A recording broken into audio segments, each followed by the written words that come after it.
Radio Publique Africaine.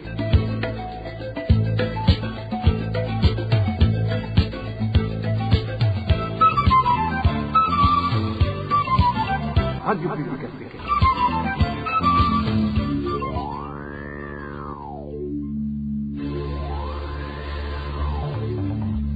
C'est le moment de suivre le journal parlé en français. À la présentation, Josiane Mouzanez.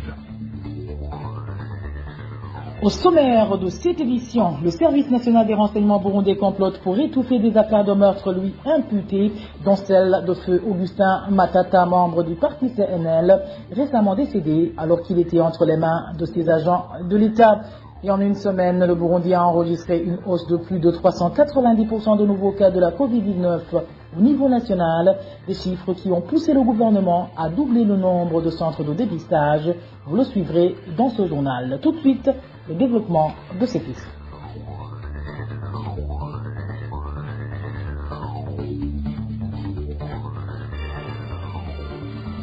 Bonsoir. Un montage grotesque est en cours au sein du service national des renseignements burundais. Tout tourne autour de la mort d'Augustin Matata, décédé à la suite des tortures lui infligées par le service national des renseignements dans les cachots de son état-major. Son montage vise surtout à manipuler la vérité autour de deux affaires très délicates. Le point avec Éloge Divin, Remecha. La victime, membre du parti CNL, a été arrêtée par le service national de renseignement en date du 16 novembre dernier en zone de Buringa, commune Gihanga, province Bubanza. Selon des informations en notre possession, Augustin Matata a été arrêté par les tristement célèbres agents du service national de renseignement Alexis Ndaïkengurukiye, alias Nkoroka, et Joseph Mathias Niyonzima, surnommé Kazungu, sur instruction du patron des renseignements intérieurs innocent Alfred Museremu. Arrivé au service national de renseignement, Augustin Matata y aurait trouvé un compagnon d'infortune qui, selon ses bourreaux, l'aurait accusé de possession illégale d'armes. Les deux détenus auraient été torturés gravement. Selon un haut gradé de la police, les tortionnaires mettaient des tissus de vêtements dans la bouche des détenus avant de les bastonner sérieusement. Des séances de torture aux fils électriques s'en suivaient. Une pratique qui aurait mis les détenus dans une situation chaotique sur le plan sanitaire. Après 11 jours d'hospitalisation, Augustin Matata a rendu l'âme. C'était ce mercredi, le 15 décembre 2021. Selon toujours nos informations, le service national de renseignement est déstabilisé par cette mort dont la gestion divise profondément la direction des renseignements burundais. Le premier camp voudrait que les responsables paient de leur acte et pointe du doigt le patron des renseignements intérieurs, Alfred Innocent Museremu, Alexis Ndaïkengurukiye dit Nkoroka et l'agent Mathias Joseph Niyonzima, connu sous le sobriquet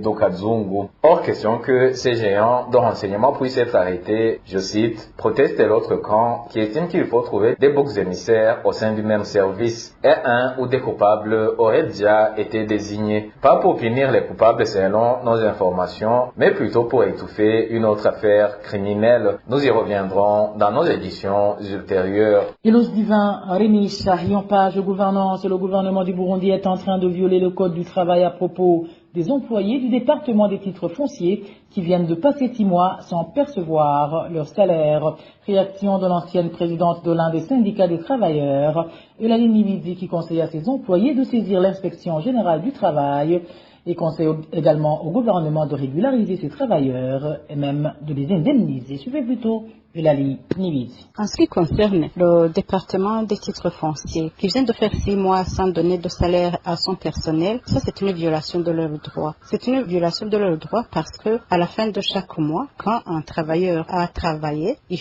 faut immédiatement le payer. Si on ne parvient pas à le payer, il faut reconnaître que là où il va prendre des crédits, il va rembourser avec intérêt. Il faut alors s'attendre à payer le salaire plus en intérêt. Il devait même y avoir des indemnisations. Ça c'est la violation de la loi en ce qui concerne les salaires. Ce que je donnerais comme conseil aux travailleurs du service et des titres fonciers, c'est d'abord de pouvoir s'organiser. Malheureusement, de tels départements qui sont para-étatiques, ils évitent de s'organiser en syndicat. Normalement, quand on s'organise en syndicat, on a un cadre de discussion, mais aussi un cadre de revendication et un cadre de coordination des revendications. Je conseillerais de réclamer leur salaire, mais aussi de passer au-delà des plaintes et même de saisir les instances habilitées, même l'inspection générale du travail, et d'utiliser les méthodes que la loi les autorise comme recours. Je donnerai comme conseil au gouvernement de ne pas vraiment torturer les travailleurs. Quand un travailleur n'a pas travaillé normalement, le salaire lui est retiré. Mais quand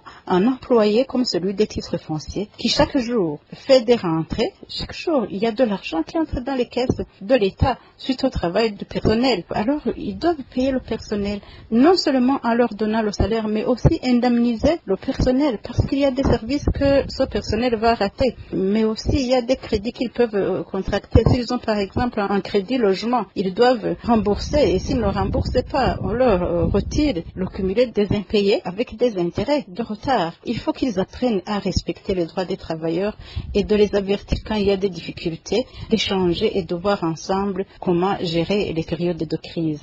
Gouvernance toujours, les informations faisant état de non-respect de la loi sur la stabilisation permanente sont confirmées par la police burundaise. Comme l'indique une correspondance de l'inspecteur général de la police adressée ce jeudi aux différents responsables de la police, il se manifeste des récalcitrants dans différentes localités du pays qui ne respectent pas cette loi dont la mise en application date du 4 octobre dernier. L'inspecteur général de la police a ainsi demandé aux administratifs et aux forces de l'ordre de sanctionner ces récalcitrants par des amendes stipulées dans la loi sur la stabilisation permanente à l'interdiction de la divagation des animaux domestiques et de la basse-cour. Vous saurez que pendant cette période de mise en application de cette loi qui va au-delà de 2 mois actuellement, certains citoyens ont dénoncé via la RPA le 2 poids 2 mesures qui a caractérisé la mise en application de cette loi dans leur localité. Ces citoyens affirmaient que les bétails appartenant à certaines hautes personnalités continuaient à paître hors de leurs abris alors que les leurs n'y étaient pas autorisés. Une courte pause et nous abordons la page santé de ce journal. Ce n'est plus un secret, la pandémie à Covid-19 se propage à une très grande vitesse et de façon inquiétante au Burundi. Plus de 250 cas positifs ont été enregistrés au cours de 24 heures seulement, selon le rapport du ministère de la Santé publique rendu public ce 15 décembre 2021, un rapport qui confirme que la plupart de ces cas sont des transmissions internes. Eric Nionzima.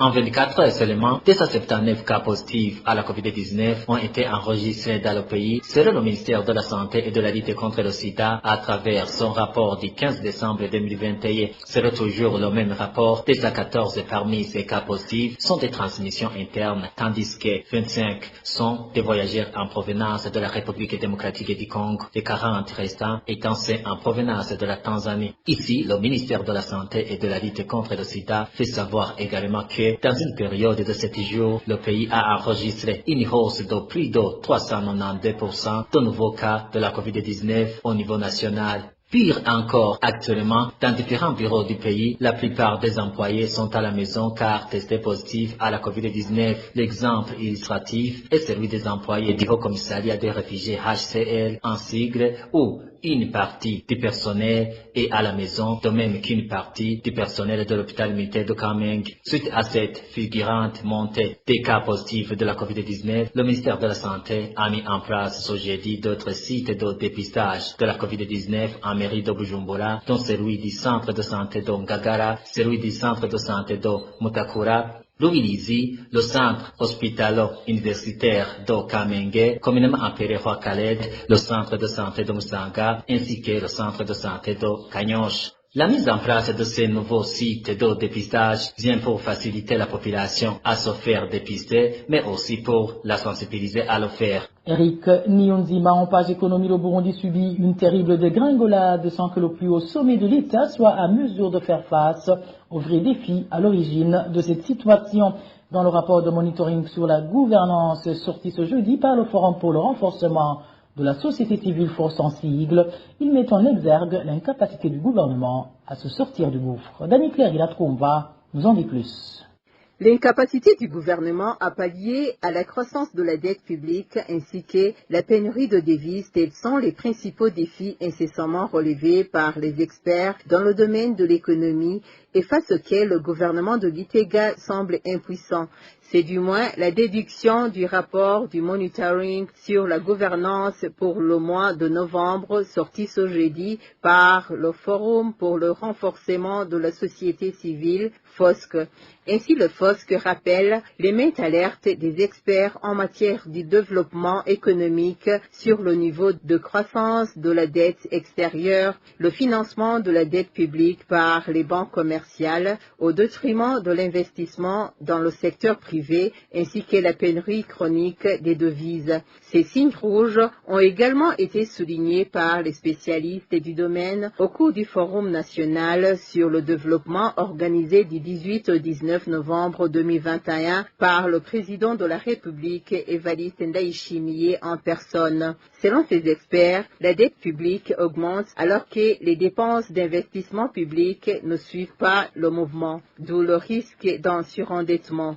Quant aux recettes fiscales, ces experts constatent que la croissance des recettes est moindre par rapport à celle des dépenses engagées dans la collecte par l'Office burundais des recettes, selon toujours le rapport.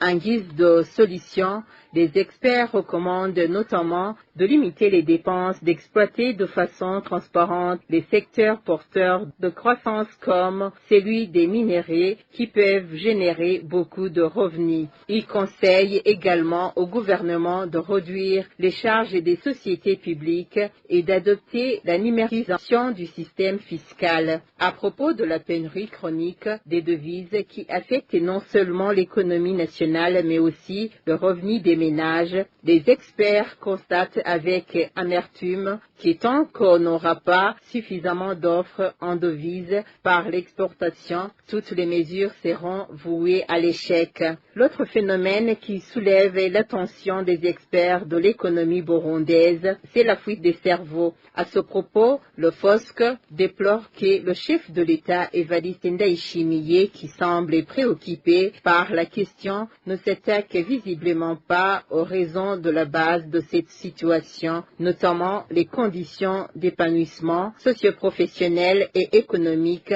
ainsi que la détérioration de la situation politico-sécuritaire qui font que bon nombre de Burundais préfèrent rester dans leur pays d'accueil. Merci à toi, Dani Claire. L'importation des semences, des produits végétaux et des pesticides de manière illégale est à la base de la diminution de la production dans le pays. Déclaration du ministre de l'Agriculture et de l'Élevage dans un point de presse animé ce mercredi. Le ministre de tutelle des Oguides Rulema indique que désormais un permis d'exportation délivré suivant les normes internationales sera exigé pour pallier aux problèmes liés à des importations clandestines. Un travail qui sera exécuté par l'Office burundais des recettes à partir de janvier 2022. Écoutez plutôt le ministre des Oguides, Rulema. Les importations de végétaux incluent les semences, les produits végétaux et les articles réglementés sont souvent à l'origine de l'introduction et de dissémination des maladies ravageurs et qui réduisent considérablement la production agricole en qualité et en quantité lorsque ces échanges sont effectués sans respecter des exigences sanitaires et phytosanitaires requises à l'importation. C'est la raison pour laquelle nous avons organisé ce point de presse portant permis d'importation de végétaux, produits végétaux, pesticides et autres articles pour informer le public que les échanges internationaux des végétaux, des produits végétaux et des pesticides sont réglementés et doivent être accompagnés de documents qui attestent leurs bons états phytosanitaires. Et dans le but de faciliter ces échanges, les documents qui étaient jusqu'ici délivrés manuellement sur papier seront désormais délivrés électroniquement dans le système de guichet unique électronique. La question de la facilitation des échanges pour que notre pays puisse avancer au rythme des autres pays, le ministère de l'Environnement, de l'Agriculture et de l'Élevage a sollicité l'appui technique de l'Office burundais des recettes OBER sur le financement de Trademark East Africa et le travail exécuté par la Conférence des Nations Unies pour le commerce et le développement CNICED. C'est dans ce cadre qu'un document intitulé « Permis d'importation » au ministère a été développée et est prêt à être mise en production dans le cadre du guichet unique électronique dès le mois de janvier 2022. Alors quels sont les avantages que le guichet unique électronique offre? Les opérateurs n'auront qu'à fournir les données une seule fois et dans un seul système et permet un bon contrôle des importations et exportations. Le temps utilisé par les opérateurs pour courir à la recherche des permis, des autorisations, peut être utilisé efficacement pour faire des autres choses génératrices de revenus. En page société, l'on parle du manque d'électricité au chef-lieu de la province Cibitoke qui constitue un casse-tête pour les habitants de cette entité.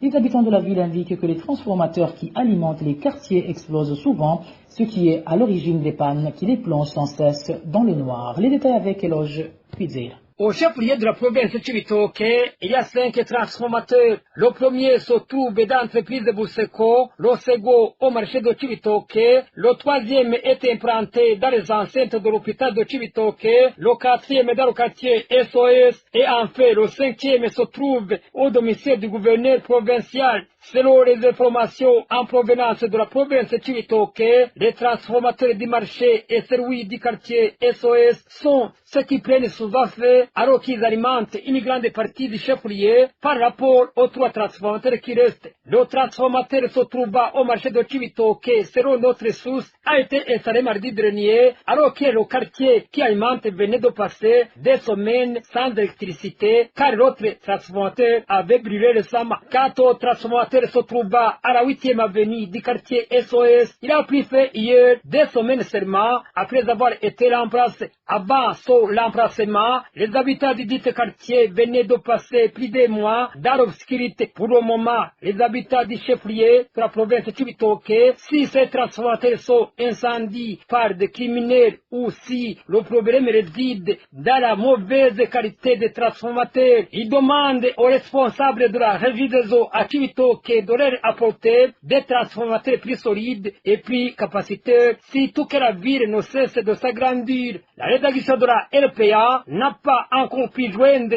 le responsable de la régie des eaux pour qu'il s'exprime à propos de cette problématique. Merci à toi, Eloge Cuivira. Hors de nos frontières, l'on parle d'un contrôle accéléré à l'endroit des ressortissants burundais sans documents, des documents de réfugiés qui légalisent leur résidence au camp d'Onduta, et certains d'entre eux sont expulsés, d'autres incarcérés. Mise au point avec Elvis Niomongue. Ce contrôle de réfugiés sans document d'identité dans le cas d'Onduta a débuté ce mardi passé. Des réfugiés dénoncent des contrôles parfois nocturnes. Il s'agit de personnes sans documents, déjà avec des documents venus en visite au cas ou déjà qui s'étaient déplacés du cas vers le Burundi ou en dehors du cas. Les autorités tanzaniennes viennent les contrôler là nous. Elles ont arrêté des papas, des mamans et d'autres. Une partie de ces réfugiés étaient en quête d'asile, d'autres rapatriés au Burundi étaient retournés en Tanzanie craignant l'insécurité. Parmi les réfugiés arrêtés, certains sont expulsés et restent incarcérés. Toutes ces personnes sont expulsées à la frontière et d'autres sont incarcérées. Nous ignorons les critères de contrôle, soit pour aller au cachot, soit pour expulsion à la frontière. Le nombre exact des expulsés et des détenus ne peut être connu du fait du déplacement de ces réfugiés qui s'opèrent de là à nous. Les réfugiés burundais lancent un appel au chef de l'État tanzanien, un appel pour les laisser jouir du droit d'asile. Dernièrement, le même président avait reconnu la persécution des rapatriés au Burundi. Actuellement, la Tanzanie abrite plus de 127 000 réfugiés burundais. Et voilà, c'est sur ce reportage de notre confrère Elvis Niomongele que nous mettons un point final au journal de ce vendredi 17 décembre 2021. Merci à toutes et à tous pour votre aimable écoute. Merci également aux équipes techniques et rédactionnelles pour le travail abattu. À la présentation, vous étiez avec Josiane Mozaneda. Un bon début de week-end à toutes et à tous.